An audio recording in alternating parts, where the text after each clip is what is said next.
രാവിലെ മുതൽ വൈകുന്നേരം വരെ പട്ടിണി കിട്ട് ഇനി ഞാൻ വിടൂല, വൈകുന്നേരം മുതൽ പുലർച്ചെ വരെ ഞാൻ ഇരുന്ന് തിന്നു പറഞ്ഞിട്ടൊരു പകരം വീട്ടിലുണ്ടല്ലോ, ആ പകരം വീട്ടിൽ നടത്തുന്നത് പോലെ ഒരു ഫീല് വരും. റമദാൻ മൊത്തത്തിലൊരു ആഘോഷം വൈബായിട്ടുണ്ട്.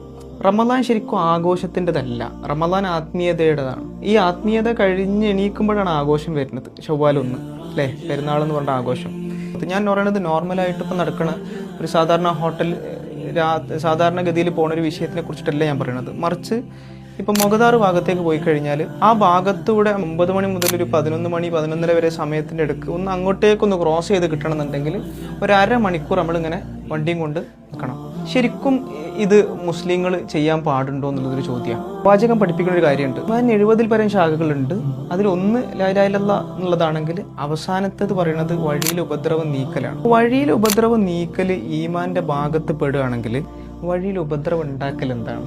അവൻ്റെ ഈമാന്റെ ബലഹീനത വ്യക്തമായിട്ട് എടുത്തു കാണിക്കുന്ന കാര്യമാണ് വഴിയിൽ ഉപദ്രവം ഉണ്ടാക്കുന്നത്. നമ്മുടെ നാട്ടിൽ ഞാനൊരിക്കലും നോമ്പിന്റെ സമയത്ത് വഴി ബ്ലോക്കാക്കിയിട്ട് ഭക്ഷണം കൊണ്ട് ആഘോഷമാക്കേണ്ട പരിപാടിയില്ല. ഭക്ഷണം ആഘോഷത്തിനുള്ളതല്ല, ഓക്കെ, നമ്മളെ സംതൃപ്തിക്കുള്ളതാണ്, നമ്മളെ സന്തോഷത്തിനുള്ളതാണ് ഭക്ഷണം. കൊറോണന്റെ സമയത്ത് പോലും മനുഷ്യന്മാർ പിടിച്ചു നിന്നത് ഭക്ഷണമുള്ളതിനെ കൊണ്ട്. അന്ന് ആ സമയത്ത് ഞാൻ ആയിരിക്കും വേറെ എന്താ മനുഷ്യന് ചിന്തിക്കാറുള്ളത്? രാവിലെ എന്താ ഭക്ഷണം, ഉച്ചക്ക് എന്താ ഭക്ഷണം, രാത്രി എന്താ ഭക്ഷണം, ഇത് മാറി ഇങ്ങനെ ഉള്ളതിനെ കൊണ്ടാണ് മനുഷ്യൻ വലിയ ഡിപ്രഷനിൽ പോകാതിരുന്നത്. ഭക്ഷണമെങ്കിലും മാറ്റി കഴിക്കാനുണ്ട് എന്നുള്ളതാണ്. അപ്പോൾ ഭക്ഷണം മനുഷ്യന്റെ സന്തോഷത്തിനുള്ളതാണ്, വയറിനുള്ളതാണ്, ആശ്വാസത്തിനുള്ളതാണ്, ഒക്കെ ആണ്. മുഖദാർ വഴി എന്ന് പറഞ്ഞൊരു വഴി ഉണ്ടല്ലോ, ഈ വഴി കച്ചവടക്കാർക്ക് മാത്രം, ആഘോഷിക്കുന്നവർക്ക് മാത്രമല്ല, അതിലൂടെ ജോലി കഴിഞ്ഞ് വീട്ടിലേക്ക് പോകുന്ന ആൾക്കാരെ വഴിയും കൂടിയാണ്, അത്യാവശ്യമായിട്ട് ഓടുന്ന ആൾക്കാരെ വഴിയും കൂടിയാണ്, ഹോസ്പിറ്റലിലേക്ക് ആരെങ്കിലും കൊണ്ടെടുത്തു പോകുന്ന വഴിയും കൂടിയാണ്, അല്ലേ?